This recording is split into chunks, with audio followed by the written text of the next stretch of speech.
Good morning, America. For our viewers in the West, we are live from Minneapolis with the latest on the deadly shooting at a Catholic school on the first week of class.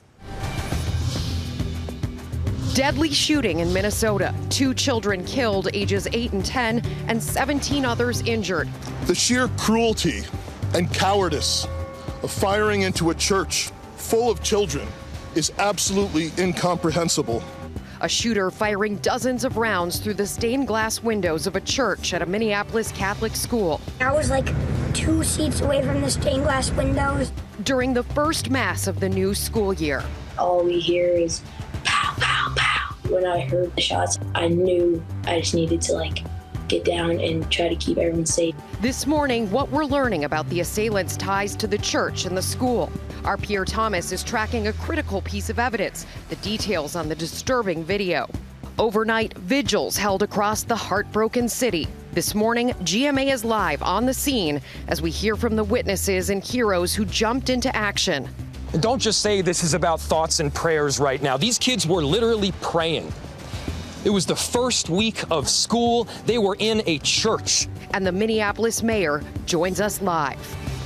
Chaos at the CDC, mass resignations as the White House tries to force out the new CDC director after just weeks on the job, as she accuses Health Secretary Kennedy of weaponizing public health.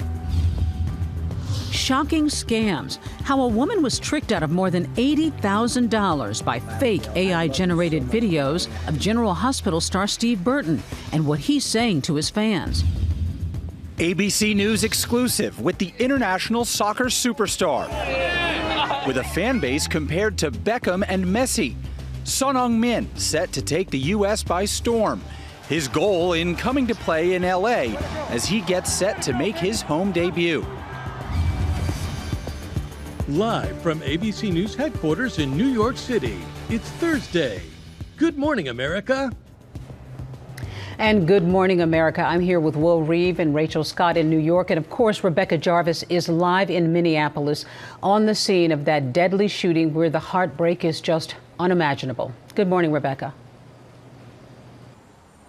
Good morning to you, Deborah, and to the team back there in New York. A painful morning back here in my hometown. I am here in front of the church at Annunciation Catholic School where 2 children, ages 8 and 10, were killed when an assailant opened fire through the church's windows during the first mass of the new school year.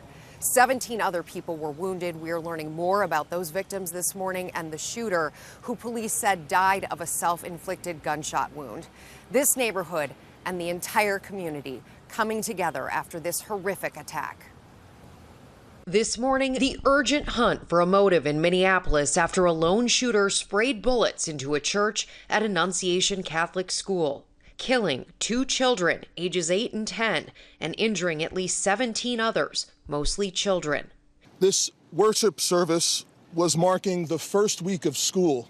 The sheer cruelty and cowardice of firing into a church full of children is absolutely incomprehensible.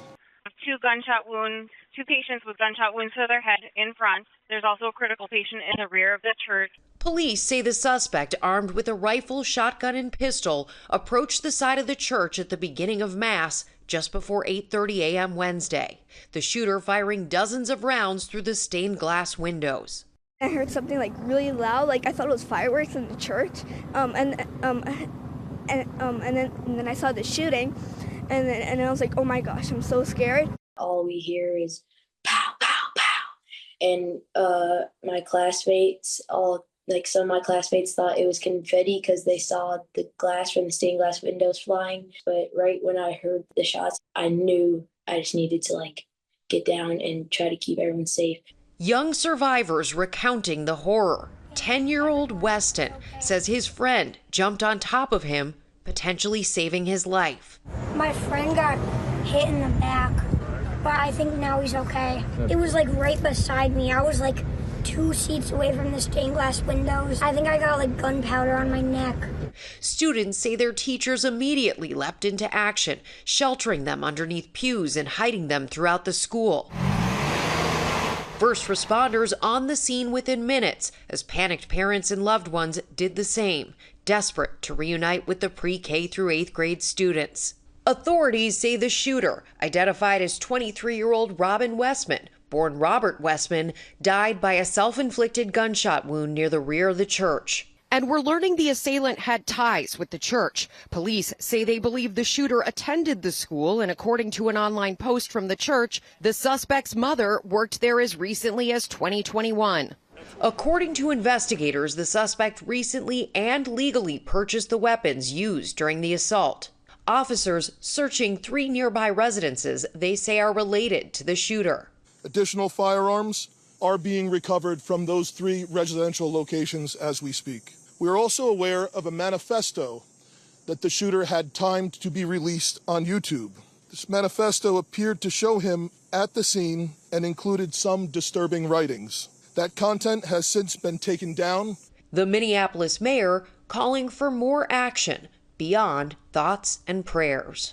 And don't just say this is about thoughts and prayers right now. These kids were literally praying. It was the first week of school. Things no child should have to see or experience. The blessing through the tragedy here is that all the injured victims are expected to survive. Some have already left the hospital. The Annunciation School campus is shut down until further notice.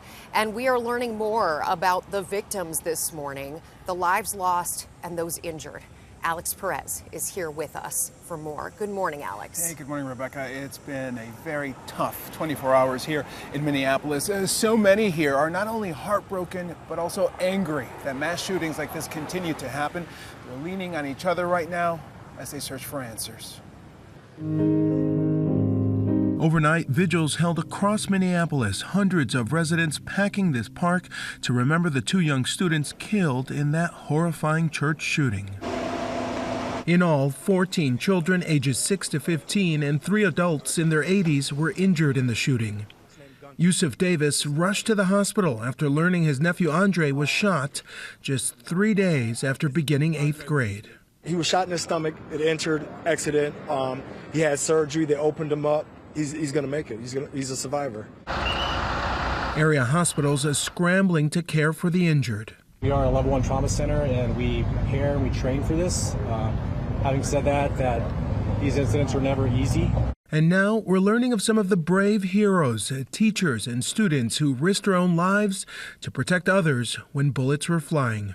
Within seconds of this situation beginning, our teachers were heroes. Children were ducked down. Adults were protecting children. Older children were protecting younger children. It could have been significantly worse without their heroic action. And we will recover from this. We will rebuild from this. And Rebecca, the school says they will be meeting this weekend to determine when the school will reopen for students, but they say the focus right now is on grieving and remembering those who were lost. And we are holding all of them in our hearts. All right, Alex, thank you for your reporting this morning. The FBI, meantime, is investigating the attack as an act of domestic terror and a hate crime targeting Catholics. Chief Justice correspondent Pierre Thomas is in Washington with the latest. Good morning, Pierre. Rebecca, good morning. Searches were conducted into the evening as the FBI and police delved into the suspect's life, trying to understand who this person is and why they sought to murder children at Mass in a Catholic church. A critical piece of evidence involves a video the suspect allegedly posted on YouTube that my sources believe was intended to be seen after the attack was carried out. The video depicts someone obsessed with violence. In the chilling moment, the suspected shooter is seen driving a knife into a sketch of church pews. You also see the suspect handling bullets, magazine, and an arsenal of guns. And there are numerous references to previous mass shootings, including the Sandy Hook School massacre. The suspect repeatedly talks about wanting to kill people generally, and there are references to wanting to murder President Trump. Part of the material left for YouTube includes a 4-page letter to the shooter's family in which the suspect warns them there's an imminent plan for violence that will cause them great pain. The letter portrays a person who's angry, depressed, and struggling with how to navigate everyday life, and who has contemplated mass murder for years. The suspect was born Robert, a male, on June 17, 2002, but records show a Minnesota court changed the alleged shooter's name to Robin in 2020 after a request was made to be identified as female. Every part of the suspect's life facing scrutiny as police tried to resolve whether anyone knew the darkness inside this person was about to erupt, a person that police said had no criminal history to speak of. Rebecca? Extremely disturbing details there, Pierre. All right, thank you.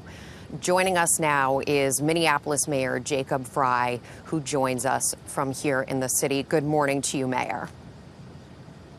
Good morning. I want to begin with the people most directly impacted by this, the community here behind me, and the condition of the people wounded. Can you share any updates with us? We know that 2 kids were tragically killed. We know that many more were injured. As horrible as this was, it could have been a whole lot worse, but for the incredibly brave faculty and teachers that protected these kids from harm, the police officers that ran towards danger when the rest of us could have ran in the other direction. This was a horrific tragedy in Minneapolis. And then again, how many times have you heard politicians talk about an unspeakable tragedy, and yet this kind of thing happens again and again? Prayers, thoughts, they are certainly welcomed, but they're not enough. Right now, we have a city that is united in grief, and we have a city that is going to be united in action, because the truth is that there needs to be change so that we don't have another mayor in another month and a half talking about a tragedy that happened in their city.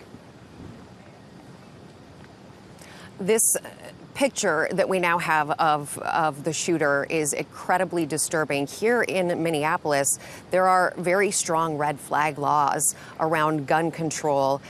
Do you believe there were missed signs here in Minneapolis? I don't know all the details yet, and so I'll speak generally, though. We have more guns in America than people.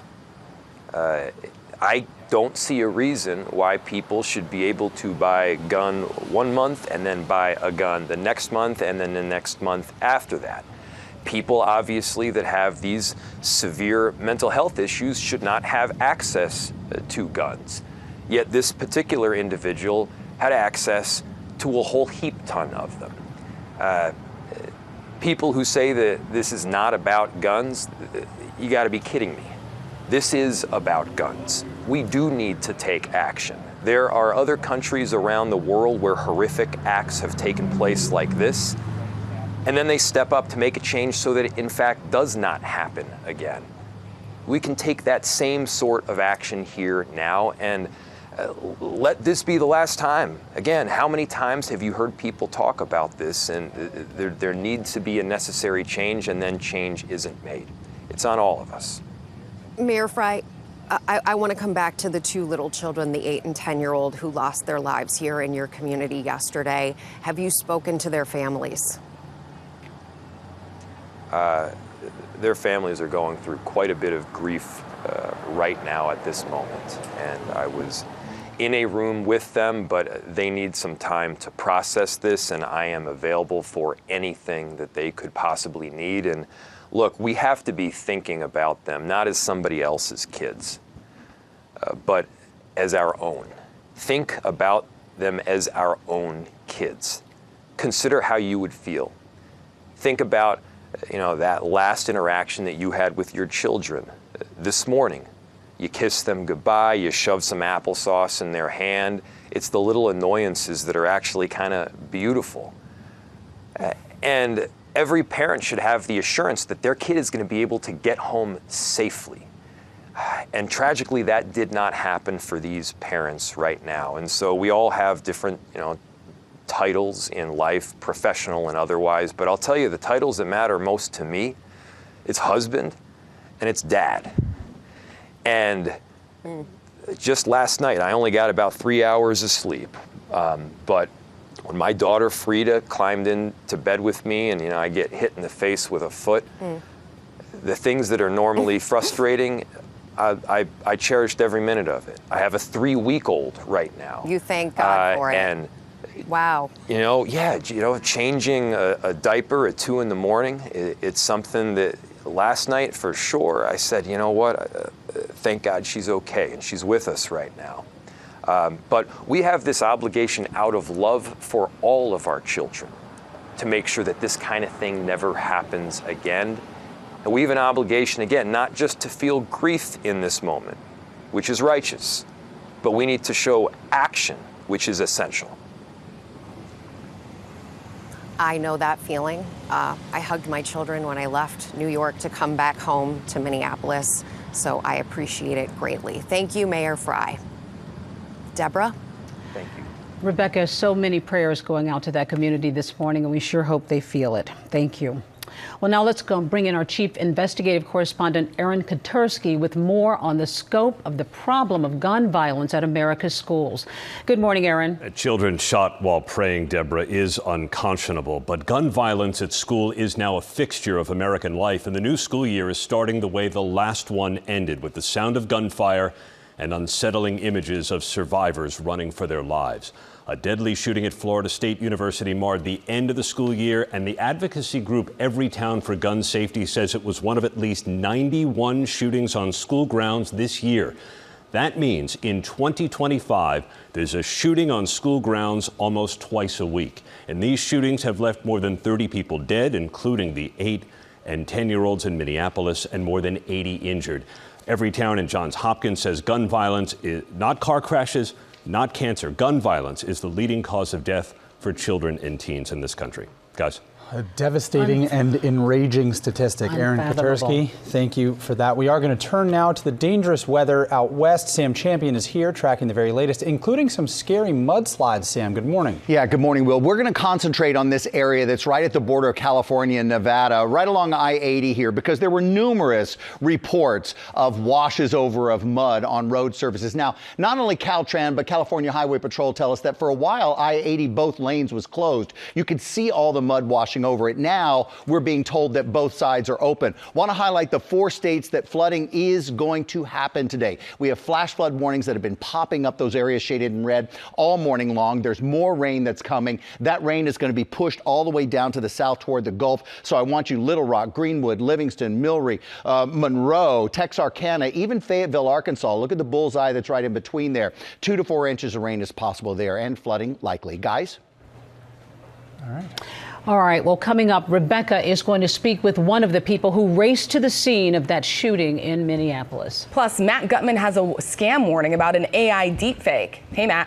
Hey, Rachel, and take a look at this video. It sure looks and sounds like General Hospital star Steve Burton, but a woman lost more than $80,000 because of this video, and the #1 rule of thumb investigators say you should use to protect yourself. Coming up. All right, Matt, and we are also live from New Hampshire, where Stephanie Ramos will be at Mount Washington. That's the highest peak in the Northeast. She's there for our 50 States in 50 Weeks tour. More from Minneapolis and so much else. We're going to be right back.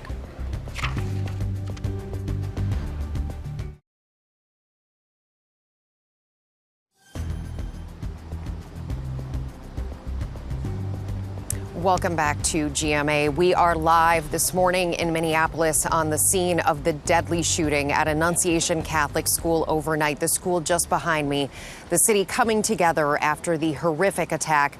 And earlier this morning, I spoke with one of the local heroes who raced to the scene to help some of the victims, Pat Scallen. Pat, thank you for being with us this morning, and I'm sorry it's under these circumstances that we are meeting. I want to start with where you were yesterday morning.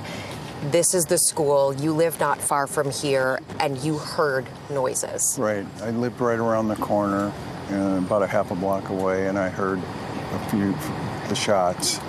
I didn't know exactly what it was at first, but after about the 10th shot, I knew that something was wrong, and I knew it was coming from, and I knew it was bad. So I rushed up to the church and was there in about a minute. And you know this spot well. You went to school here. Your children went to school here. Your grandchildren. Yeah. What did you find when you got here? So when I got here, there was I saw on the east side of the church there was a magazine on the ground, so I knew that maybe some shooting was around there, but it was eerily quiet then. And then I immediately turned and ran to the front of the church. And right at that time, everyone was coming out. And it was chaotic. And when you say everyone, children? The children, yeah, mainly children. There were some adults, but mainly children. Children who were very, very badly harmed? Not all, but they were certainly emotionally harmed, but there were a few that were, and I did focus on two of them, and one other that wasn't that bad, but for sure two that were very badly hurt. I understand there was a little boy and a girl who'd been shot in the head. And another girl that was shot in the neck. And what was their mental state at that point? What did they say? What did you say to them? They were very frightened. They wanted their mom and dad, and I sat them down and just tried to keep them calm, and I was watching them close to see if there'd be any change in their status, and especially the girl with the bullet in the neck. And the one girl asked me to hold her hand. And she said, please just hold my hand. She said, please just hold my hand. Oh yeah, and I did. And that was the one that had was shot in the head. What message, with people around the country now watching this, around the world probably, watching all of this unfold, this is a community so important to you. What do you want people to know about this community and the people here? That it's a great community.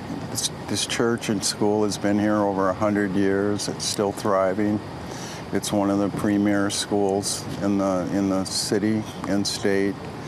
There's a dedicated, committed group of parents. It's integral to the neighborhood, and this is a wonderful neighborhood in South Minneapolis. And there's a spirit here, and I know they'll be grieving for a while, but this place, they'll come back, and it'll be great, but it'll take a little time. And I just feel bad for the healing process that has to take place, but it's going to come back. It is heart-aching, but it also is something you know. Communities thrive because of the people in them. Absolutely. And you're one of those people. Yeah. And we really appreciate what you did yesterday and you being with us this morning. Yeah, well, thank you for having me. Thank goodness for Pat Scallen and the other heroes here in Minneapolis, and we are grieving with them. I send it back to you in New York. Will? Yeah, look for the heroes, Rebecca. Thank you for that interview, and for all your reporting this morning from your hometown. And we will have more from Minneapolis throughout the morning. Authorities investigating a stunning scam. A woman allegedly swindled out of more than $80,000 through fake AI-generated videos of General Hospital star Steve Burton. The story was first reported by our LA station KABC, and Chief National Correspondent Matt Gutman is in Los Angeles with more. Matt, this one is chilling. And it's chilling, Rachel, for a couple of reasons. Investigators believe that if the scam had been allowed to go on longer, it might have cost this woman over $400,000. Also chilling because the deepfake General Hospital star Steve Burton looked and sounded so authentic that he managed to convince the victim to send over tens of thousands of dollars in actual cash and gift cards, even Bitcoin. Does it ever feel a little bit familiar? This morning, authorities are investigating a shocking scam using the AI-generated likeness of General Hospital star Steve Burton. Hello, Abigail. I love you so much, darling. I had to make this video to make you happy, my love. Vivian Ruvalcava says her mother, Abigail, believed she was in a relationship with the actor after receiving fake videos like this. I hope this puts a smile on your heart. Which looked and sounded like the real Steve Burton. Something big is going on here. According to a police report, her mother sent the scammer posing as Burton more than $81,000 in prepaid gift cards, cash, and Bitcoin after he told her he lost property in the LA fires. Know that nothing will ever make me hurt you or lie to you, my queen. Vivian, outraged. I'm sickened by it because it went this far. Why didn't I know this? Why didn't I see what was happening? What did I miss? She says her mom has bipolar disorder, was in a manic phase, and fell hard for the fake Steve Burton. In her head, there was no scammer. She was talking to Steve Burton the entire time. Eventually, the family told police she even sold her condo for $350,000 until her daughter learned of the scam just in time. Had I not intervened when I did, she was scheduled to send the scammer $70,000 out of that money that was sitting there. She's ashamed. And to put that stress on me, on herself, on my dad, the entire family, I know it weighs heavy on her. Our station, KABC in Los Angeles, showing Steve Burton the fake video, and Burton with a message to his fans. First of all, I don't need your money. I would never ask for money. I see people come to my appearances and look at me like they've had a relationship online for a couple years, and I'm like, no, I'm sorry, I don't know who you are. And you just see, it's so sad, you see the devastation. The LAPD tells me they're still investigating and that these types of scams are more pervasive than we think, and that the scammers are very good at covering their tracks. So they say the rule of thumb is never send money to someone who you have not met physically in person. And if someone is asking for money online or over the phone, no matter how friendly they might seem, it's probably a scam.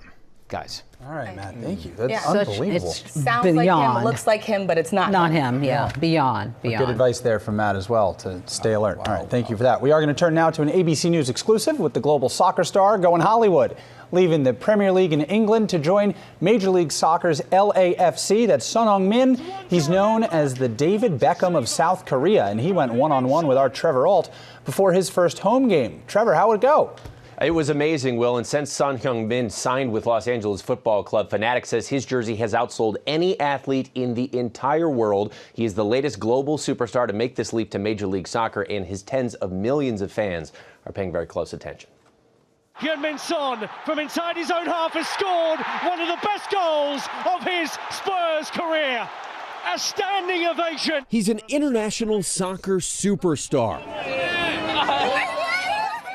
with a fan base compared to David Beckham. That's one to remember, one to savor from Heung-min Son. And the world-class skills to match. Son, is this the moment? Yes, it is! And now for the first time, South Korea's Son Heung-min has taken his talents to the U.S. Have you started to call it soccer? Not really. The 33-year-olds joined Major League Soccer with LAFC after they paid a record $20 million transfer fee to bring him in from overseas. The general manager for the club says since you signed with LAFC, you sold more jerseys than any other athlete in the entire world. What's that mean to you? I'm so grateful that everybody looking for my name on my shirts, and obviously that takes you another responsibility, to give something back towards the club and towards the people who is supporting me. With Son here, Son again! He's no stranger to pressure, spending a decade with one of England's top teams, the Tottenham Hotspurs, winning the Golden Boot Award as the Premier League's top goal scorer in 2022. In England, football is the #1 sport. This is like their culture. In US, there's a lot of sports going on. Football, baseball. I've joined here to make MLS bigger. And his impact has been immediate. LAFC games are almost entirely sold out for the season. Son over the wall! Son has delivered! And Sunday is his home debut. First home game is Sunday. You think you'll be nervous? Never.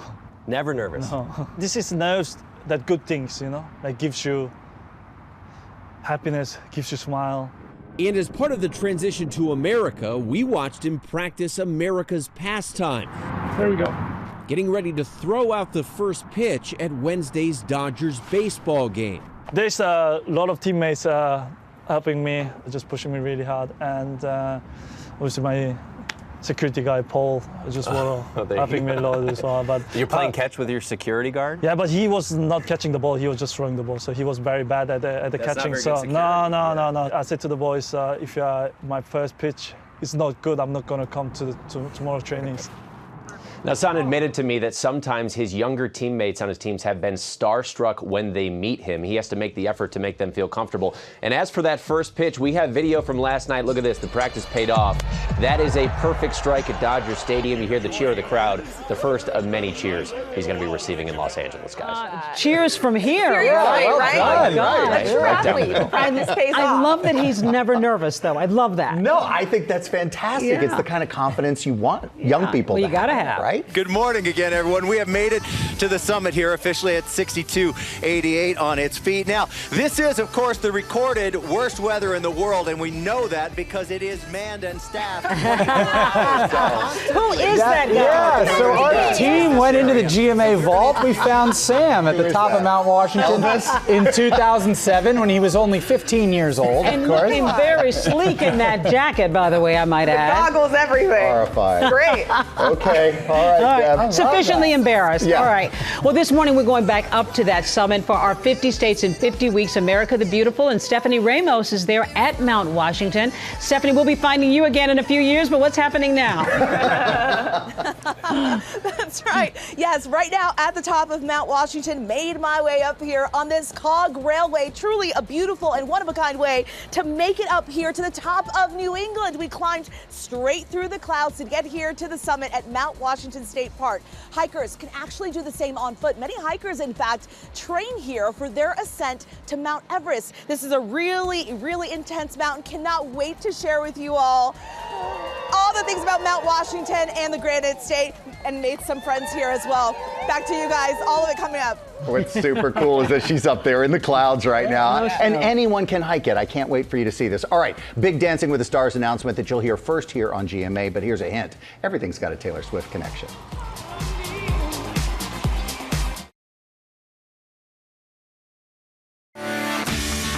Good morning, America. It's 8 a.m. Deadly shooting in Minnesota. 2 children killed, ages 8 and 10, and 17 others injured. Don't just say this is about thoughts and prayers right now. These kids were literally praying. It was the first week of school. They were in a church. A shooter firing dozens of rounds through the stained glass windows of a church at a Minneapolis Catholic school. When I heard the shots, I knew I just needed to get down and try to keep everyone safe. During the first mass of the new school year, overnight vigils held across the heartbroken city. This morning, what we're learning about the assailants' ties to the church and the school, the threat environment across the country, as we hear from the witnesses and the children. We're live in Minneapolis. The threat of gun violence only adding to anxiety for some kids about going back to school. This morning, expert advice on what you need to know about talking to your kids. And our 50 States in 50 Weeks celebration is in New Hampshire this morning. We will sing of old New Hampshire, of the dear old Granite State. We're live from the top of Mount Washington as we say, Good morning, America. Live from ABC News headquarters in New York City, it's Thursday. Good morning, America. Good morning, America, and we're going to show you more of beautiful New Hampshire in just a little bit. But first, we're going to go back to our top story this morning, this Thursday morning. The deadly shooting at a school in Minneapolis where 2 children were killed, 17 more injured. And we're going to go back to Rebecca Jarvis. Rebecca, I know this is a hard one for you. It's your hometown. This is my hometown, Deborah, and I have been really pained to see what's been happening here, but also heartened to see people coming together. I see in this neighborhood this morning, people have been coming here to the memorial. They've set up a makeshift memorial with crosses, some people leaving behind notes, a teddy bear, a number of flowers, and it all comes as the city tries to come together after this horrific attack happening on the first week of classes at Annunciation Catholic School, where 2 children, ages 8 and 10, were killed when an assailant opened fire through the church's window during the first mass of that new school year. This morning, we are hearing from some of the students and how some young heroes risked their own lives to protect their friends. This morning, the urgent hunt for a motive in Minneapolis after a lone shooter sprayed bullets into a church at Annunciation Catholic School. killing 2 children, ages 8 and 10, and injuring at least 17 others, mostly children. The sheer cruelty and cowardice of firing into a church full of children is absolutely incomprehensible. Police say the suspect, armed with a rifle, shotgun, and pistol, approached the side of the church at the beginning of Mass just before 8:30 a.m. Wednesday. The shooter firing dozens of rounds through the stained glass windows. I thought it was fireworks in the church, and then I saw the shooting. All we hear is pow, pow, pow. And my classmates some of my classmates thought it was confetti because they saw the glass from the stained glass windows flying. Young survivors recounting the horror. 10-year-old Weston says his friend jumped on top of him, potentially saving his life. My friend got hit in the back. It was like right beside me. I was like 2 seats away from the stained glass windows. I think I got like gunpowder on my neck. First responders on the scene within minutes as panicked parents and loved ones did the same, desperate to reunite with the pre-K through 8th grade students. Authorities say the shooter died by a self-inflicted gunshot wound near the rear of the church. And we're learning the assailant had ties with the church. Police say they believe the shooter attended the school. According to investigators, the suspect recently and legally purchased the weapons used during the assault. I spoke with the mayor of Minneapolis earlier. Prayers, thoughts, they are certainly welcomed, but they're not enough. Right now, we have a city that is united in grief, and we have a city that is going to be united in action, because the truth is that there needs to be change. And overnight vigils held across Minneapolis to remember the 2 young students killed in that horrifying church shooting. Now we're learning of some of the brave heroes who risked their own lives to protect others when bullets were flying. Children were ducked down, adults were protecting children, older children were protecting younger children. It could have been significantly worse without their heroic action. Things children should never have to see or do in their lives. But here in Minnesota, that pain matched with conviction to rebuild and to make a better future, not only for this place, but for the country as a whole. Rachel? And the plea from the mayor there for this to end. All right, Rebecca Jarvis, we are keeping everyone there in Minneapolis in our thoughts this morning. Great. We're going to switch gears now and turn to Washington and the turmoil at the CDC. The White House says it fired the agency's director just weeks into the job. 4 other top officials also quitting. Our chief White House correspondent, Mary Bruce, is tracking the latest on this and also what is behind that firing. Good morning, Mary. Good morning, Rachel. Well, the CDC right now is in chaos. The White House says they've fired the new director, Susan Monterez, after a tense confrontation with HHS Secretary Robert F. Kennedy Jr., in which he insisted that she commit to his changes to vaccine policy and tried to pressure her to resign. But this morning, Susan Monterez isn't going without a fight. She's refusing to leave. Her lawyers say the notification she received is, quote, legally deficient and that only the president himself can fire her. Now, Monterez was only sworn in a month ago, but she has clashed with Kennedy, a vaccine skeptic. Her lawyers say Kennedy is, quote, weaponizing public health for political gain and putting millions of Americans' lives at risk. And she's not the only one protesting. Overnight, at least 4 other top CDC officials quitting en masse, including the CDC's chief medical officer and the director of the immunization center. Rachel. All right, Mary, so that's the shakeup at the CDC. But all of this comes as the FDA and Secretary Kennedy also pushing forward with changes to the COVID vaccine.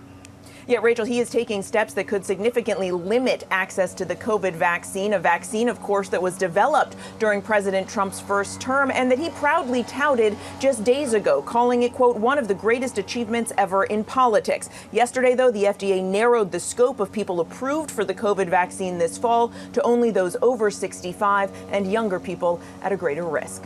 Guys.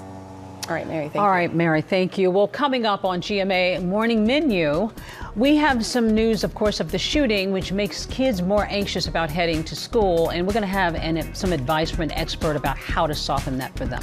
Also ahead, our 50 States in 50 Weeks tour has taken Stephanie Ramos to New Hampshire. She's on Mount Washington with 2 local heroes. We'll hear all about them and their life-saving work ahead. I want to hear more from that dog as well. Plus, a new era in the ballroom, an exclusive on the new season of Dancing with the Stars, and Sam is with a special guest. We'll get those hips ready. Lifestyle expert Millie Almodovar is here with, and I swear this is true. It's not a throwaway line. It's the things you didn't know you needed until she tells you, like a weighted hula hoop. So this has got like massage things on the inside. Yep. This is weighted, burns 800 calories in 30 minutes. Yes. All right, Millie, you show me because I'll hurt myself. Woo! All right, we will be right back because the stuff is good. The stuff is good. Good job, Millie, good job.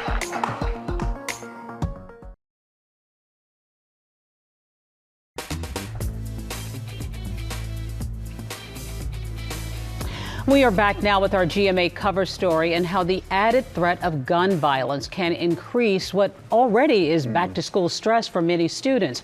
Dr. Mona Potter, psychiatrist and co-founder of In Stride Health, joins us now with a few tips that might help soften the blow, I think. Dr. Mona Potter, thank you for joining us.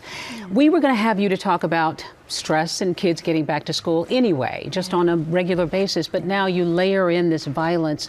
Where do parents even begin now this next week? Yeah, I mean, it is so devastating what the families and the community in Minneapolis are going through right now. And it's already a really stressful time for families as they think about moving from the kind of freedom of summer to the routines of school. Already anxiety there, and a tragedy like this can only compound that stress, that anxiety. It can bring up feelings of uncertainty and just kind of the unpredictability of life. And of course, that can add to the stress and the anxiety. And the fear. And the fear. I heard the news on my way to New York yesterday after I had done my own drop-off and back to school with my own kids. And as a mom, as a child psychiatrist, I felt just like a punch in the gut. And my own anxiety went up. And I mean, well, if yours did, imagine what everybody said. I mean, I think that's the thing. And it's like, I say this to my patients all the time, and I had to remind myself it is completely normal to feel these feelings. And it's important to allow yourself to feel them. And what's really important is to think about how these feelings are signaling to you, how you're responding to them, and kind of what steps you take in response. I know so many of us right now are having these types of conversations with our families, with our loved ones. You say there's things that you could be on the lookout for to tell the difference between anxiety, but also the difference between those back-to-school jitters that students are normally getting around this time of the year. Yeah, I mean, I think about it, anxiety happens on a spectrum. So on the milder end, it can actually be helpful. It can inform us. It communicates to us that something matters to us, and it can motivate us. It can get us alert. For kids, it might get them to prepare for school and reach out to friends. It was my superpower in medical school. I mean, we can really harness it for our benefit. But then as it starts getting more moderate, it can start feeling more uncomfortable, less helpful. Kids might show up with stomach aches, headaches, have a hard time sleeping. They might get more irritable, start avoiding things like going to the cafeteria or speaking up in class. And that it's manageable, but it's distracting, and it's actually kind of exhausting. It takes a toll. Totally. And then when it gets to the more severe end is where it just kind of takes over, and it is overwhelming. I mean, I always think about kids do well if they can, and when you're in that severe anxiety mode, it is really hard to do well. It shrinks down the world. Kids will stop going to school sometimes. They'll stop doing the things they love because they are just so overwhelmed by that anxiety. What are some tips to manage that anxiety, whether it's your own as a parent or perhaps the child going back to school? Yeah, so there are so many things that we as parents can do to support kids across the whole spectrum of anxiety. And I will say, though, that we always need to start with ourselves. As our parents, like, our emotions and how we feel them, how they show up, really impact our kids. Anxiety can be contagious. And our kids really watch what we're doing more than they listen to what we're saying. And so really actively kind of checking in with ourselves, noticing our own emotions, and deliberately deciding how we're going to respond matters. And then when you approach your child, make sure that you approach with compassion and with curiosity, and really want to listen from their perspective. So rather than jumping into problem solving, make sure that you are validating and understanding and partnering with them. This generation of kid is dealing with something that they just shouldn't be. There's no doubt about that. And it's hard to keep it from them because it happens when they're away from you. And we're telling parents all the time what to do. There are some things that even well-meaning parents shouldn't do. right now? Yeah, I mean, I would say avoid avoiding. I mean, so after I heard about this, I called my own family, and it turned out my kids already knew. And so rather than try to protect them, it's really important to think about how do we prepare them for the world. And that's going to be different for the little ones, from the middle schoolers, from the high schoolers, but really being attuned to what your kids need and making sure that you're encouraging brave behaviors. Break it down into small steps and really encourage them to take on the world and help them feel like you trust them and you know that they can do it. Doctor, thank you so much for spending some time with us. It's a conversation we're all having with our friends and families, and hearing that stuff from you helps us frame that conversation. It's pop news time. Is that Sam's music right here?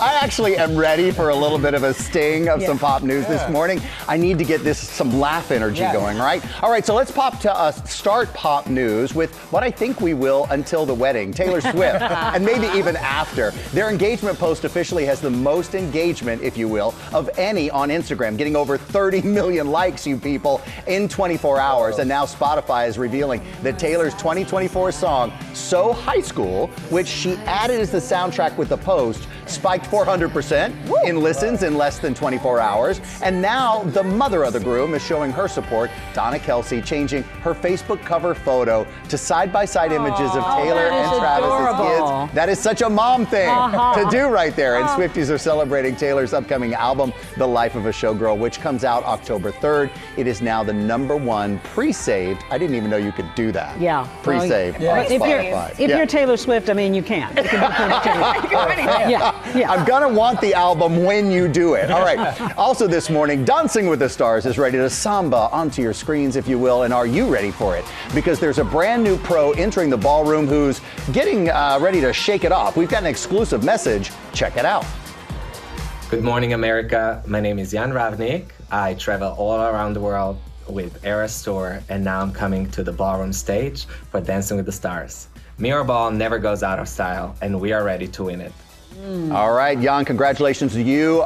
Wait till you see the ballroom. We want to send a huge congratulations to another set of pros. Britt Stewart, who just got married to Dancing with the Stars partner Daniel Duran. That was my class of Dancing with the Stars. We got to watch them fall in love on screen. It was real, and it was beautiful, and it was wonderful, and I love you guys, and I got to keep going. All right, just days after they met on the show, you could see the sparks fly. And next week, the cast of season 34 will be announced right here on GMA on Wednesday. Dancing with the Stars premieres Tuesday, September 16th at 8 p.m. Eastern on ABC and Disney Plus, and streams the next day in case you missed that, but you shouldn't, on Hulu. All right, now get ready, because Mickey and his friends are back on the ice. Disney on Ice presents Jump In. And jump in, but do it carefully, because it is ice. We have a morning exclusive first look at the show that will make its world premiere tomorrow night in Orlando, Florida. The show features over 50 Disney characters from your favorite movies, like Moana 2, Pixar's Inside Out, Zootopia, Lilo and Stitch, Frozen, Encanto, if you will, and Toy Story. Will's counting right now. All in one place. Can you do it? Yes, we can. And all on ice. We have a front row seat to the fun. The production is headed 36 cities across the states in America, and the tickets are on sale right now. Wow. And now, are you ready? You got a lot in there, but we want more. We want more. I do need a breath, but you know, they say age is just a number, but the math is really working for these hotties. Are you ready to celebrate some of the hottest men in entertainment thanks to AARP, if you will? And right now we can exclusively reveal the top actors selected for their first ever Movies for Grown-Up Hottest Actors Over 50 list. Thank you for looking. Are you ready? Coming in at number 5, 70 years young, Mr. Denzel Washington of Forever. Denzel. Wouldn't you say? Oh my Forever, gosh, right? A Forever. In the number 4 slot, going to George Clooney. Of course. Yeah, another one, followed by another ER alum, Noah Wiley. I feel like I'm not really surprised here. These names have been around, right? Number 2 is the youngest person to make the cut at age 50. That would be Mr. Fantastic himself, Pedro Pascal. And topping the list is none other than Idris Elba. Ladies and gentlemen, there are some, you can be attractive, right? He says he does some squats, he stays fit, he stays calm in a hectic world. The list continues 25 actors and also features Brad Pitt, Keanu Reeves, Coleman Domingo. You can check out the full list on AARP's website. Who knew that website was going to be hot. Hey, if you weren't perpetually 29, you'd be on that list. Exactly. I never give out the number. All right, now, things you didn't know that you needed to know. They're unique products that are coming out. Rachel, you can help make your life a little easier and a little more comfortable for just more fun and lifestyle. Expert Millie Almodovar is here to show us some of her favorites. How are you, Rachel? Good to see you, Sam. I had to sneak away from the couch to come over here because I love this segment, things you didn't know that you needed. Yes. Millie is here. All right, so take us through. What are we starting off with? Okay, so first we've got to get into this infinity weighted hula hoop. What if I told you that you can use this for 30 minutes and burn 800 calories? Ooh, Yes. 30 minutes? 800 calories. As someone who uses this, yes, and here's a really cool thing. So it has these detachable links. So it fits any waist size, any shape. You have this silicone ball, okay? Your goal, move this around using your waist and your hips. And let me tell you We gotta something. go to Keisha. Look at Take a Keisha. look at Keisha over Look here. at Keisha. Yes! She's burning those calories. Yes, she is burning those calories. And Keisha, aren't you having fun? Yes. Keisha's like, when do they move on to the next one? I'm getting tired.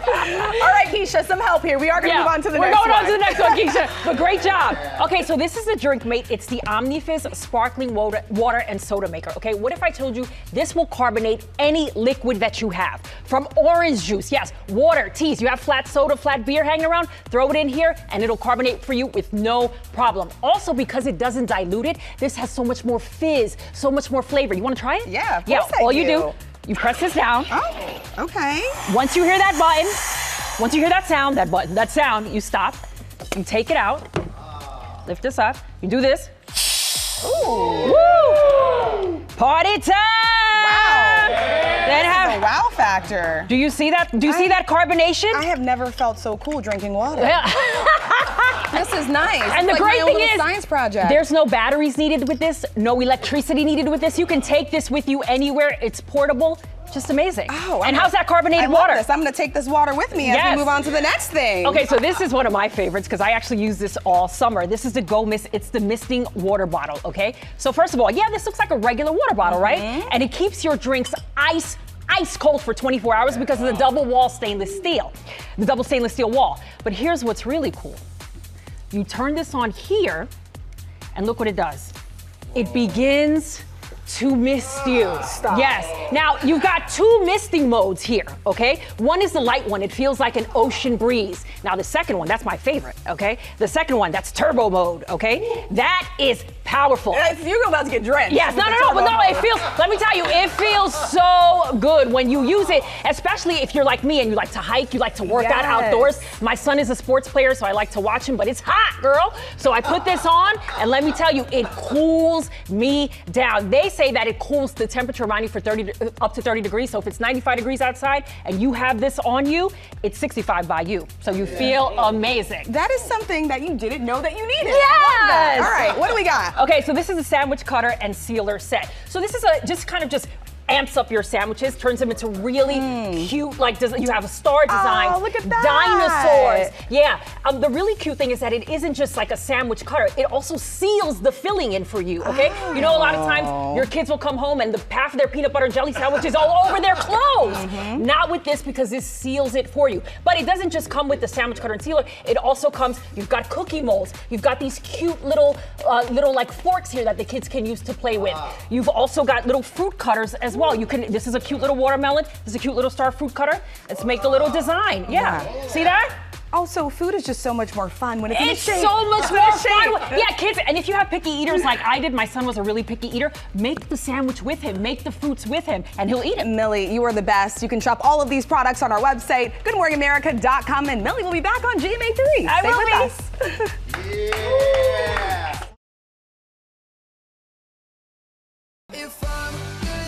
Welcome back to GMA, live from New York City. Oh, this is going to be a great view. Are you ready for this? Stephanie's got it. Time for our next stop on our 50 States in 50 Weeks series. Stephanie Ramos is in New Hampshire at one of the most beautiful places I have ever stood, and it's right there. Stephanie, what's going on? You can see 5 states in Canada on a clear day, and look, it cleared out from the last shot. It did. It is absolutely gorgeous up here. We are still here at the top of Mount Washington with some friends here that have joined us. We climbed more than 3,700 feet on the Cog Railway, which you saw earlier. And guys, the temperature drop, it's insane. So at the base, it's about 55 degrees. Up here, about 33 degrees. Every time we climbed about 1,000 feet, the temperature dropped about 6 degrees. But really, in any season, from base to summit, there is an adventure here in New Hampshire. 17 football fields, back to back. 628 cars, bumper to bumper. That's the height we're talking about at Mount Washington. It's the highest peak in the entire Northeast, and one of the things that makes New Hampshire, New Hampshire. Visitors and residents can enjoy hiking or biking and can even drive up to the top on the Mount Washington Auto Road. Our customers used to travel from all around the world to experience a 7-hour grueling round-trip journey in one of our mountain wagons. While mountain wagons are out, the Cog Railway is still in and operating, the oldest of its kind in the world. It's been around since 1869. It's survived for 156 years, and it still captivates the visitors that come up here. Good morning, America! And when it comes to places to stay, you're stepping into history. The Omni Mount Washington, a landmark establishment built in 1902, and the original Glen House just down the road that traces its legacy back to the 1850s. Also found here, one-of-a-kind butterflies, the White Mountain Arctic and White Mountain Fritillary, a point of pride for the people here. These two butterflies are our responsibility in New Hampshire. They don't live anywhere else. They are specific species, and I love that we have the opportunity to appreciate them and take care of them. And taking care of the people. That's where New Hampshire Fish and Game comes in. Their team makes on average 180 rescues a year. We've had rescues last from anywhere from a few hours up to potentially 12 hours at a time. And there are portions where you're more than 10 miles from the nearest road, so if you had to carry someone those 10 miles, you not only have to hike in the first 10 miles to get to them, but you then have to carry them back out. We deal with people who are either hunting, fishing, snowmobiling, hiking, and they know what we do, so I think they appreciate it a lot more and show us the gratitude. And we're joined now by two brave rescuers and their canine partners, Officer James Benvenuti and Cora, and we have Officer Eric Flouette with the New Hampshire Fish and Game Department. And we want to talk about the work that you do here. You know, on average, there are about 180 rescues here on this mountain. Tell us about that. That's no small feat. How is it to be able to save someone's life here?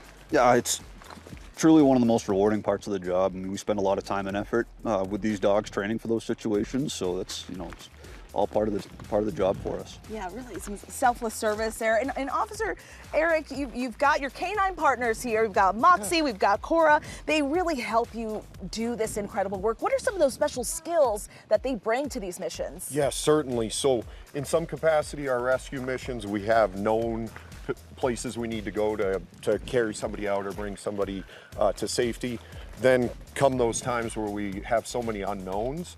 That's really where we utilize our canines to use the advantage of their nose and the scent work they can do to locate a potential missing person out there. Yeah, and oh, hey there. And the weather can be really unpredictable up here. We were just talking about that, how it just changes as you're climbing through these 3 different climate zones, trying to make it up here, up the mountain. So talk to us a little bit about how challenging that could be. Oh, absolutely, and no doubt I've been here in this, not far from where we are in some of the most horrific conditions, and then we're so fortunate to be here, and these conditions here today are beautiful. Yeah, it is certainly a clear day, a beautiful day. Well, thank you for the work that you do. Really appreciate it. Really incredible. Guys, we have so much more from New Hampshire, so stick around. We have a special surprise coming up. Gorgeous, and gorgeous, the dogs. gorgeous. I love the and dogs. I know, and the golden's always going to be your best friend. World Princess Week, and our parent company Disney has been celebrating all week long. So Will Gans is here to highlight some all-new products, and many of them are now available on our website too. All right, hey Will, good to see you. Good to see you. They said, who do we need to talk about princesses? And they found me, people. We're starting with a playset that combines princesses and animals. How fun is that? This is the Disney Princess playset from Mattel No princess is complete, of course, without her BFFF. That's best furry friend forever. Okay. Yeah, like Perla from Cinderella, Max from The Little Mermaid, and Pascal from Tangled. There are, count them, 7 play areas inspired by Disney princesses, and kids can play in so many different worlds, including Cinderella's swing here, a Belle-inspired kitchen, an Ariel-inspired bath and vanity. It's really a whole new world, but you can get this here in our world for under $50. Ooh, okay. Now we have a fun Lego set too. Yes, let's talk Legos. It's a whole other way to enjoy the princess animal sidekicks with the Lego Princess Castle and Royal Pets playset. This playset has 5 mini doll characters and 5 animal characters for all of you Mulan fans out there.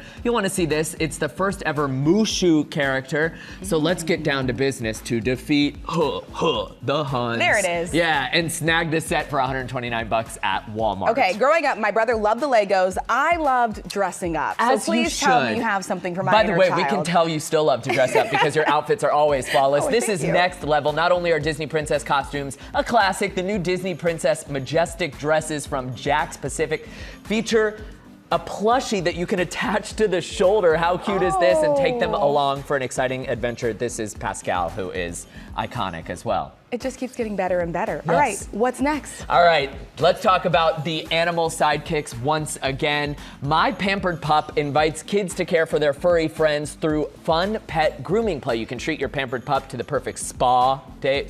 Yeah. The included accessories and pamper your plush pup like never before. Okay, all right. And who doesn't love a little bit of a squishmallow? Collectible and adorable, everything that you would want. Make it a Disney princess squishmallow, why don't you? It totally brings it to a new level. This one is $59 at the Disney store. Okay, now for some bling. I thought you'd never bring it up. Pandora is popular, classic, and timeless, and we have a big GMA exclusive to reveal 2 brand new Tangled Pandora charms. The Pascal charm shifts color as temperatures change to reveal a floral pattern. Yes, just like any great chameleon would. And then the Sundrop flower charm glows in the dark, just like it did in the movie, and features an engraved message, follow your own light. They're available online and in Pandora stores starting this morning. Oh, I love that. Follow your own light. Yes, That's exactly. beautiful. All right, and no Disney story, of course, is complete without a villain.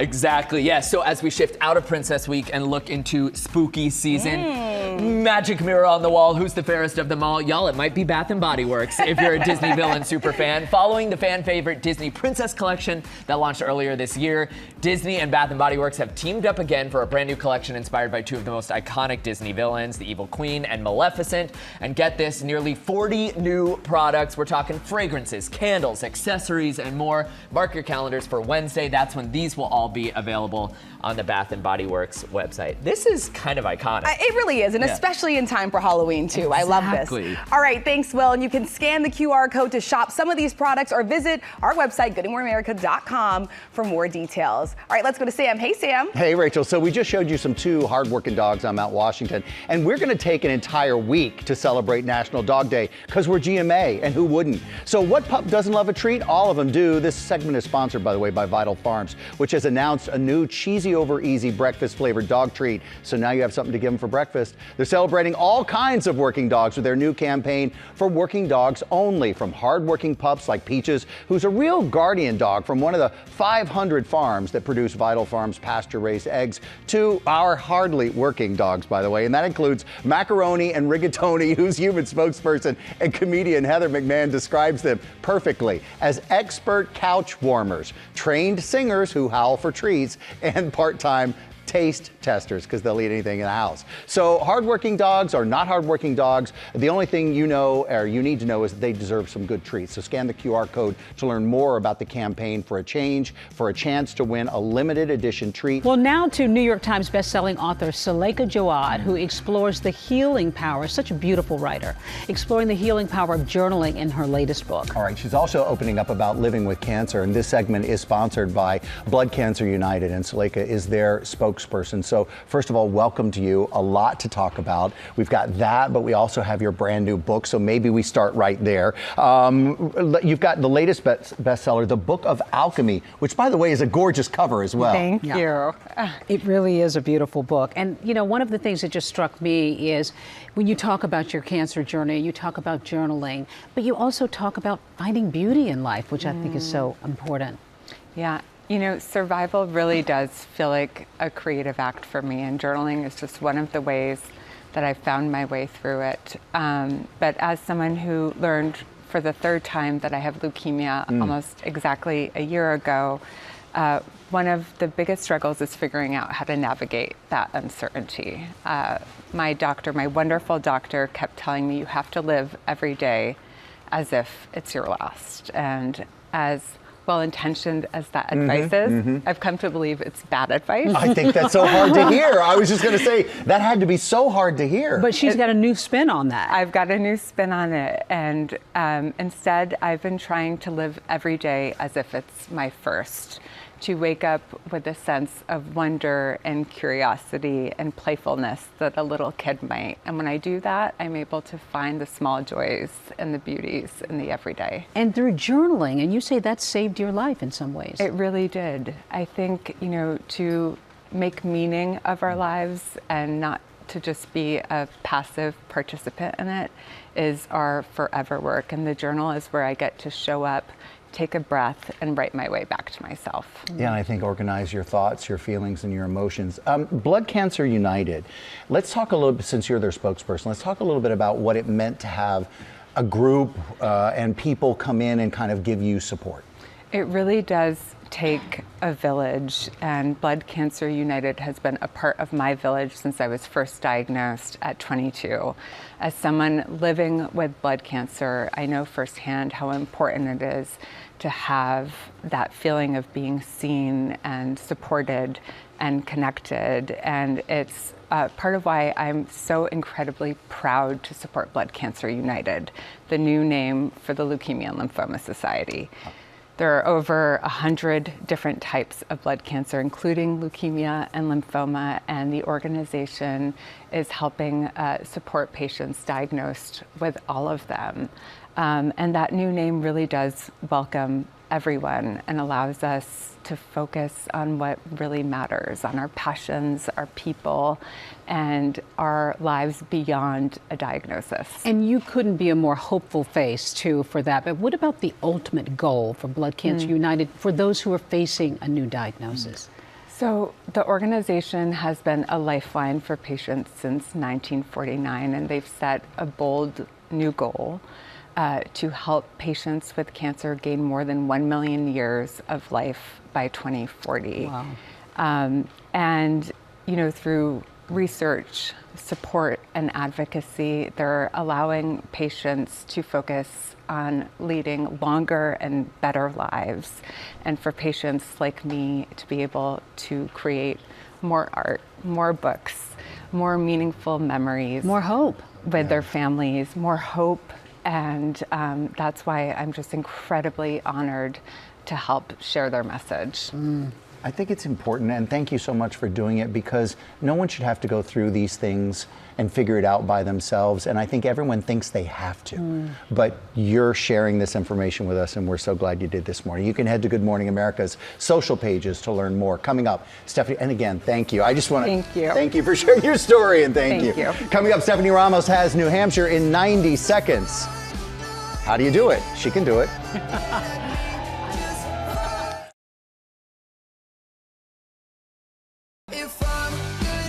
Welcome back. Let's head back to the White Mountains of New Hampshire. It's the latest stop on our 50 States in 50 Weeks series. Stephanie Ramos is there with what makes this state so special. She's still at the top of Mount Washington. It's great to see you up there, Stephanie. Hello again.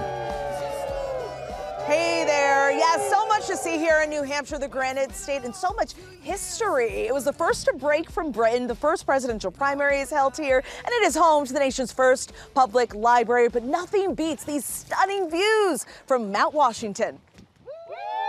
Live and let die. Well, Sir Paul McCartney almost nailed it, but the New Hampshire state motto is actually live free or die. And in this ninth state, nicknamed the Granite State, they live by that rule, solid and strong. After all, New Hampshire was the first colony to declare its independence from our royal rulers across the pond. The state has an entire history of firsts. It's where the first alarm clock rang in 1787. It's where the first votes are cast every 4 years in Dixville Notch. It's where Alan Shepard, the first American to venture into space, hails from. And speaking of space, this state is home to the first alien abduction, allegedly. But it's also the birthplace of some silliness, too. Adam Sandler and Sarah Silverman hail from here, and so does Dartmouth College. Founded before the American Revolution, the college on the hill is known for literary legends like Dr. Seuss and its world-renowned a cappella. So if you've been searching for adventure and history, then New Hampshire is the perfect place for you.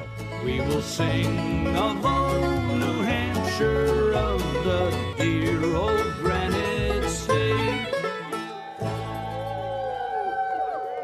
And I'm here now with New Hampshire's Governor Kelly Ayotte, and she has a special gift for these brave officers here. I do. Well, welcome to New Hampshire. We have such a beautiful state, and we have amazing unsung heroes here.